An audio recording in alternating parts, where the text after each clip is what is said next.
राम के कारण दशरथ का सम्मान, राम के कारण कौशल्या जी का सम्मान बढ़ गया। व्यापक ब्रह्म निरंजन निर्गुण विगत विनोद, सो अज प्रेम भगत बस कौशल्या की गोद। विश्वामित्र ने राम को पा लिया, विश्वामित्र का सम्मान बढ़ गया। सम्मान तो चला गया था, राम को पाने के बाद ही बड़ा सम्मान, सम्मान तो चला गया था। आपको कैसे चला गया था? अयोध्या आए,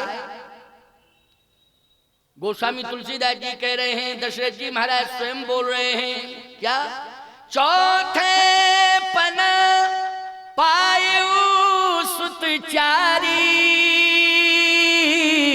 और विप्र बचन नहीं कहे बिचारी। तो बोलो विप्र वचन नहीं कहो बिचारी। किससे बोल रहे हैं विप्र वचन नहीं कहो बिचारी? बोले विश्वामित्र महामुनि ज्ञानी, महामुनि ज्ञानी से कह रहे हैं विप्र वचन नहीं कहो बिचारी। जो महामुनि ज्ञानी है विप्र वचन नहीं कहो बिचारी। लेकिन जैसे ही राम जी मिल गए भाषा बदल गई, भाषा बदल गई, साहब सम्मान बढ़ गया। श्याम गौर सुंदर दो भाई, विश्वामित्र महानिधि पाई। और महानिधि लेकर के चले, सम्मान बढ़ गया। बोले प्रात कहा मुनि सन रघुराई, निर्भय जग करो तुम जाई। और सुनो सम्मान बढ़ गया। धनुष यज्ञ सुन रघुकुल नाथा, हरस चले मुनि बर के साथा। बोलो भाई, मुनि से मुनिबर हो गए। और जब मिथिला में पहुंचे राम को प्राप्त करके, श्री राम जी को साथ लेकर के, तो विश्वामित्र समाचार मिथिलापति पाए, विश्वामित्र महामुनि आए। बोलो सम्मान बढ़ा कि नहीं बढ़ा? राम यदि तुम्हारे साथ होंगे तुम्हारा सम्मान बढ़ेगा। यदि राम से तुम दूरियां बना लोगे तो जगह जगह पर तुम्हारा अपमान होगा। ये मैं चैलेंज से कह रहा हूं, जगह जगह पर तुम्हारा अपमान होगा। राम से दूरियां बनाओगे तो अपमान होगा। जो राम को स्वीकार करेगा राम का हो जाएगा, राम का बन जाएगा। अरे जो राम से दूर थे, प्रमाण है वो राम को पाने की कोशिश किए, राम से जुड़ने की कोशिश किए, आज वो विजयी होकर के सम्मानित किए जा रहे हैं प्यारे। बोलो प्रमाण है कि नहीं है? पूरा संसार देख रहा है, उत्तर प्रदेश को कि नहीं देख रहा है? जल्दी बोलो। है जो दूरियां बना करके चलते थे, जिन्होंने राम से जुड़ने की कोशिश की, चकाचक आनंद हो गया उनका। हो गया कि नहीं हो गया?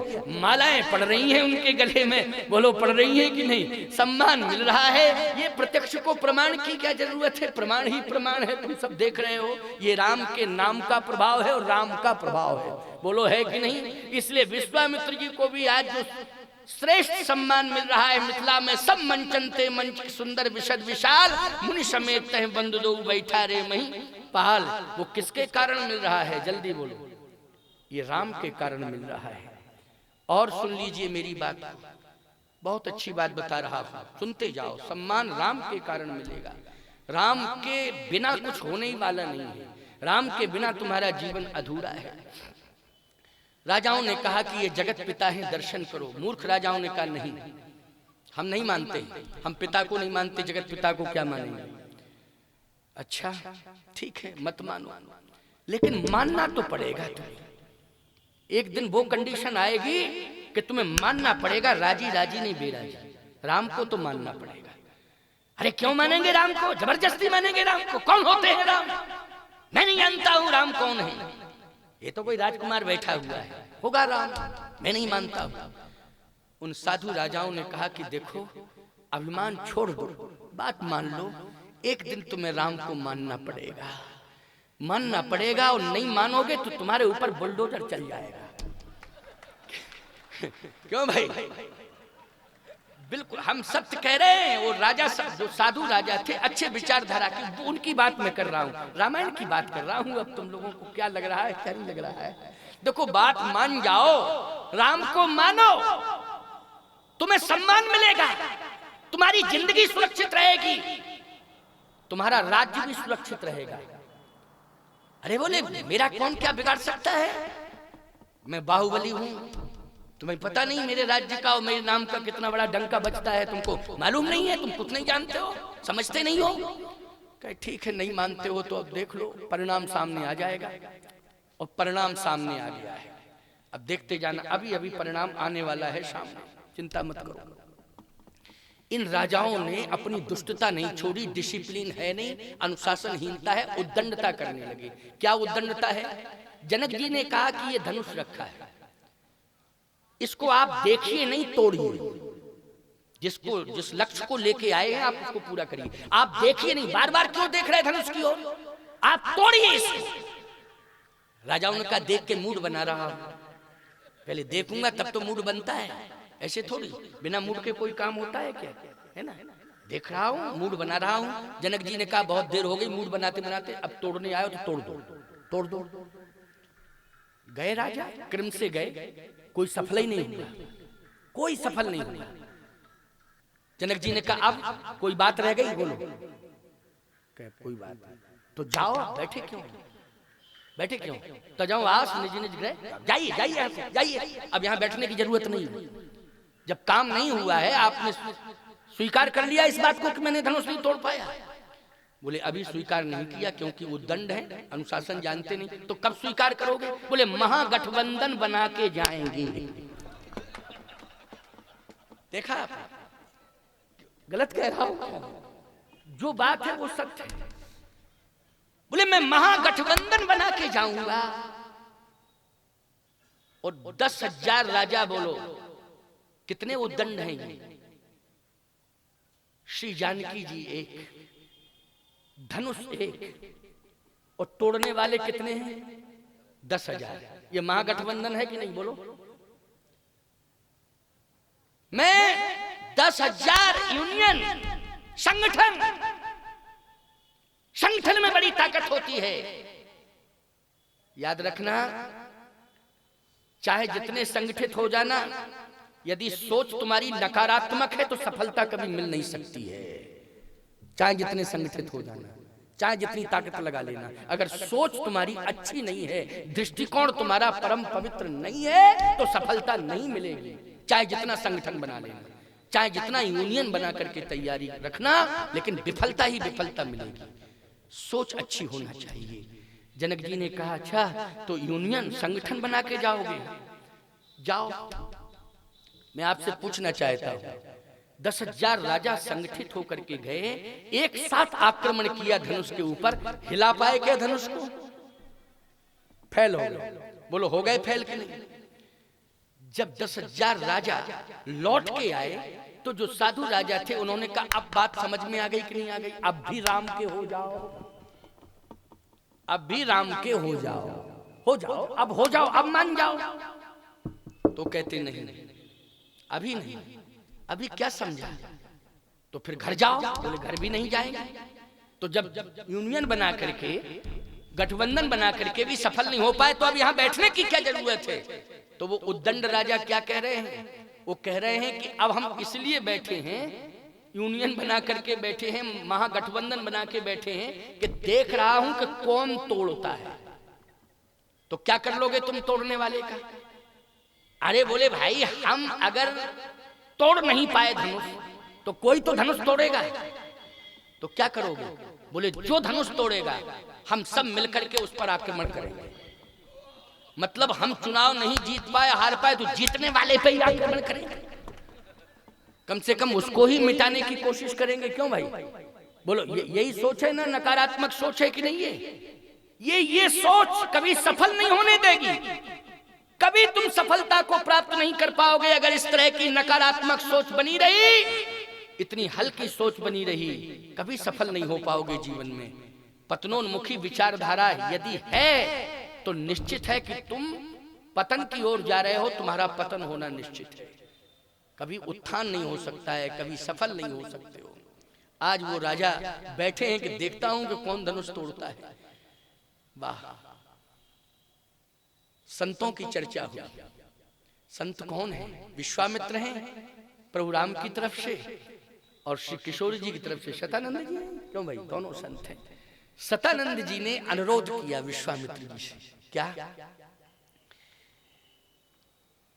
कि वीर तो संसार में बहुत है, लेकिन श्री राम जैसा कोई वीर नहीं। बोलो है क्या? राम जैसा कोई वीर नहीं।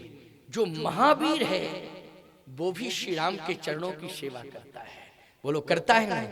महावीर बिनबो हनुमाना, राम जासु जस आप बखाना, बड़भागी अंगद हनुमाना, चापत चरण कमल विधि नाना।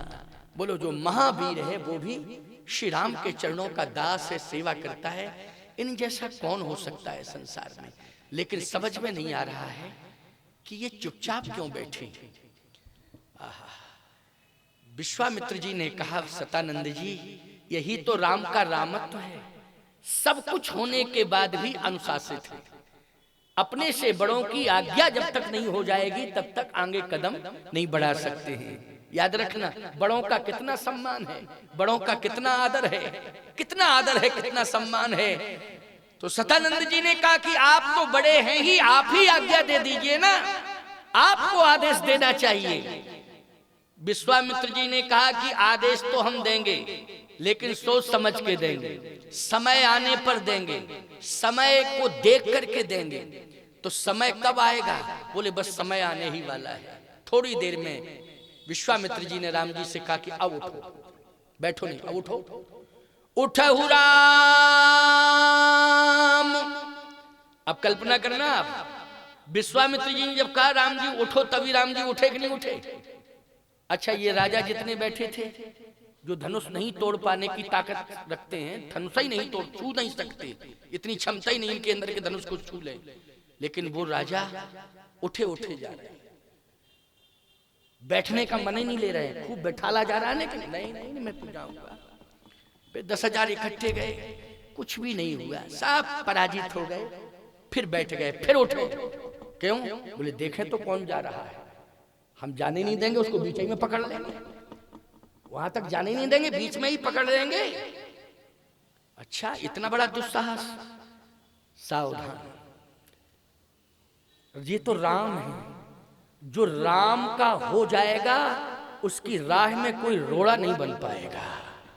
ये तो स्वयं राम है। बोलो भाई, ये तो स्वयं राम है, इनका रास्ता कौन रोक सकता है? कल्पना करो आप, जो राम का हो जाएगा उसकी राह में कोई माई का लाल रोड़ा नहीं बन सकता है। ये तो राम है। विश्वामित्र जी ने कहा उठो राम, जाओ धनुष को तोड़ो। उठो राम भंजो भव चापा, मेटहु तात जनक परितापा। उठो, अब विलंब नहीं करना, आपकी आज्ञा है तो मैं उठ रहा हूं। और जैसे ही भगवान उठे, ईमानदारी से बताओ, प्रणाम किया गुरुदेव को कि नहीं किया? बोलो किया प्रणाम कि नहीं किया? प्रणाम किया गुरु को। और फिर भूमि का दर्शन करते हुए सहज ही चले सकल जग स्वामी। पूरे संसार का स्वामी है, लेकिन सामान्य और सहज भाव से चल रहा है। बोलो सफलता तभी मिलती है कि नहीं मिलती है? तुम्हारे पास सब कुछ मिल जाए, सब कुछ आ जाए, लेकिन सरल बन जाना। अगर सरल नहीं बने तो सारी उपलब्धियां ये दूर हो जाएंगी, हाथ से हाथ मल के रह जाओगे, कुछ भी हाथ नहीं लगेगा। यदि तुम सरल नहीं बने तो सब कुछ खो दोगे। जो भी पुरखों के द्वारा तुम्हें मिला है, पुश्तैनी परंपरा से तुम्हें उपलब्धियां मिली हैं, या तुमने पुरुषार्थ के द्वारा उपलब्धियां हासिल की हैं, अगर इनको बचाना है, पुरखों की उपलब्धियों को, पुरुषार्थ के द्वारा जो उपलब्धियां हासिल की हैं, अगर इनको बचाना है तो प्यारे एक ही महामंत्र है कि तुम सरल बन जाना, सब कुछ बच जाएगा, तुम्हारा सम्मान सुरक्षित रह जाएगा। यदि अकड़े मकड़े अभिमान किया तो सारी उपलब्धियां, सारा सम्मान चला जाएगा। भगवान राम यही तो कर रहे हैं। सब अकड़े मकड़े हैं यहाँ राजा जितने हैं, लेकिन राम जी सहज ही चले सकल जग स्वामी, सहज भाव से चल रहे हैं। आपको मालूम है, पशु संस्कृति में सबसे ज्यादा सम्मान किसका होता है? हाथी का। बोलो जल्दी, पशु संस्कृति में भगवान मान करके कौन पूजा जाता है? जल्दी बोलो। जो प्रथम पूज्य श्री गणेश जी महाराज हैं। अच्छा बताओ, हाथी पशु संस्कृति में पैदा हुआ है, प्रथम गणेश जी पूज्य हैं, प्रथम पूज्य हैं, लेकिन पशु संस्कृति में हाथी को क्या माना जाता है? जल्दी बोलो। गणेश जी माना जाता है कि नहीं माना जाता है? गांव में पहुंच जाए हाथी तो पूरा गांव आरती उतारता है कि नहीं उतारता है? हाथी क्यों?